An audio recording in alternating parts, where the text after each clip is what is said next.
30 ans, blogueur voyage, et il y a 2 ans, j'ai décidé d'être le capitaine de ma vie. J'ai écrit une liste de rêves et je suis parti au bout du monde pour les réaliser. Je ne sais pas si vous avez des rêves, en tout cas ce soir, moi j'ai vu des porteurs de projets qui ne savaient pas vraiment où ils allaient à la base, mais en tout cas ils ont eu cette idée un peu folle et ils se sont dit je vais y aller et je vais réaliser ce que j'ai envie de faire. C'est pas forcément du voyage, ça peut être réaliser un projet solidaire, mais en tout cas ils se sont donné les moyens d'y arriver.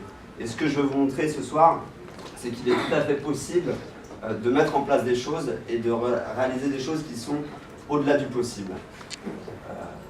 En partant voyager, ce que je voulais faire, c'était sortir de ma zone de confort. Vous la connaissez, la zone de confort, tout le monde y est à un moment, mais c'est vraiment dur d'aller au-delà. Et ce soir, avec les slides, s'il vous plaît, vas-y. Voilà. L'idée, c'est de commencer et de faire le premier pas dans la direction où on veut aller.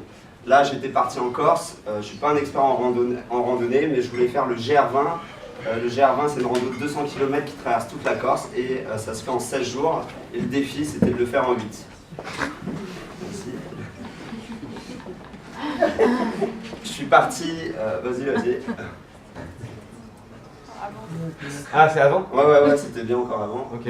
Encore avant. Mais du coup, j'ai tout spoilé là. Ouais, c'est pas grave. Non, mais c'était bien la... C'était là? La danseuse. La danseuse, ouais, très bien.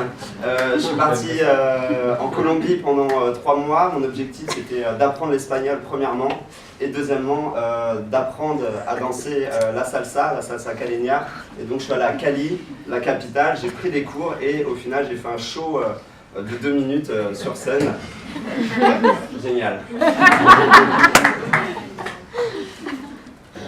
Toujours dans l'idée de sortir de ma zone de confort, moi ce que j'adore c'est aussi rencontrer des gens et faire des choses qui me paraissent très difficiles. Faire l'autostop, c'était quelque chose de très très compliqué au début.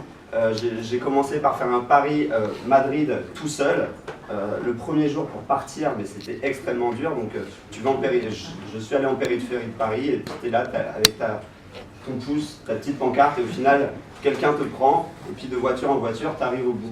L'expérience, je l'ai refaite 1 mois plus tard avec un ami qui lui aussi avait des craintes, mais du coup cette fois je l'ai emmené avec lui pour aller jusqu'à Budapest en Hongrie. Il y a un gars qui a fait le tour du monde en stop, ça s'appelle Ludovic Obler, il a écrit un bouquin qui est vraiment intéressant. Il y a des gens qui font des Hitchcookie Art, il y a une exposition en Pologne. Okay. Et il y a le championnat international d'autostop. Ça s'appelle la Mad Jack. Yes. Du coup, je suis arrivé en Hongrie, je me fais appeler Capitaine Rémi, il fallait que je fasse du bateau. Je suis allé à un festival, c'est le Diget Festival. Et donc là, le défi, c'était tout simplement de survoler la foule sur mon bateau. Une fois que j'ai fait de l'autostop, en fait, je suis vraiment arrivé dans une zone de confort. C'est-à-dire faire du stop, être au bord de la route, ça me faisait absolument plus peur. Et je me suis dit, qu'est-ce que je peux faire de plus pour montrer aux autres qu'il est possible de réaliser ses rêves. Un de ses rêves, c'était d'aller voir le Père Noël, c'était de faire du chien de traîneau. Et donc cet hiver, je me suis déguisé en Père Noël et je suis parti de Paris avec cette petite pancarte pôle Nord et pour 2 semaines plus tard, arriver à destination à Rovaniemi, au-delà du cercle polaire.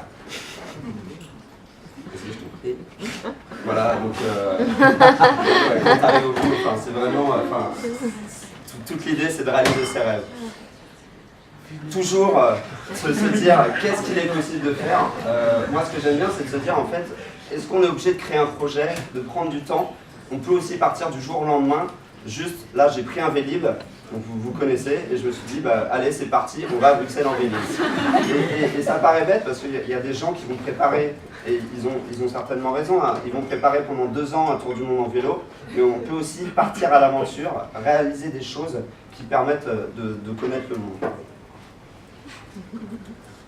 Toujours dans cette idée de faire des choses hors de sa zone de confort, c'est demander l'hospitalité aux gens.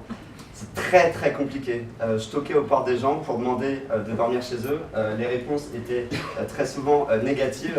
Ce que je vous conseille, si vous voulez le faire, c'est d'aller au bar du coin et d'exposer votre projet. Et là, en fait, vous rencontrez le barman et il va vous rediriger plus facilement vers des gens. Et la chose qui m'a vraiment marqué, c'était une transatlantique. Donc c'était il y a déjà 2 ans. Je suis parti de Martinique et j'ai rejoint La Rochelle. Donc on était 4 sur un bateau. Ce qu'il faut savoir, c'est que j'avais jamais mis les pieds sur un bateau de ma vie. Je suis vraiment parti comme ça. J'ai rejoint un équipage de 4 personnes.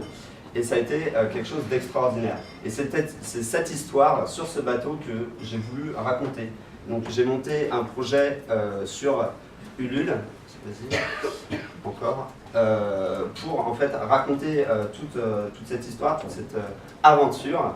Donc c'est un film documentaire de 52 minutes, ainsi qu'un livre qui est plus un journal de bord, un journal, c'est tiré de mon journal intime, qui raconte au jour le jour qu'est-ce qui s'est passé sur le bateau. Du coup, au niveau de la campagne Ulule, moi j'avais déjà fait ce voyage. La campagne de financement servait avant tout à faire des préventes du livre et du DVD. Donc j'ai réussi à atteindre au bout de 16 jours les 5 500 €. Là, comme vous pouvez le voir, c'est la courbe de progression sur Ulule et ça a été assez linéaire. Donc, ce que je voulais vous parler, oui, c'est très bien. Ok. Je voulais vous parler de la psychologie du projet, comment ça s'est déroulé moi dans ma tête, parce qu'on en parle très peu aussi sur Internet. Généralement il y a 3 phases. Il y a vraiment la phase quand on lance le projet, il y a l'excitation. On est content, on sent que ça va marcher, on en a déjà parlé à des amis et tout le monde est enthousiaste et nous aussi. D'ailleurs, on voit qu'il y a des fonds qui arrivent et on croit vachement à son projet, on a plein d'idées pour communiquer. Et il y a une phase qui arrive au milieu, qui est une phase de remise en question, parce qu'il n'y a plus forcément d'argent, enfin de personnes en tout cas qui vont contribuer au projet. Et si notre projet n'est pas carré, eh ben, on peut vraiment se sentir mal. Moi,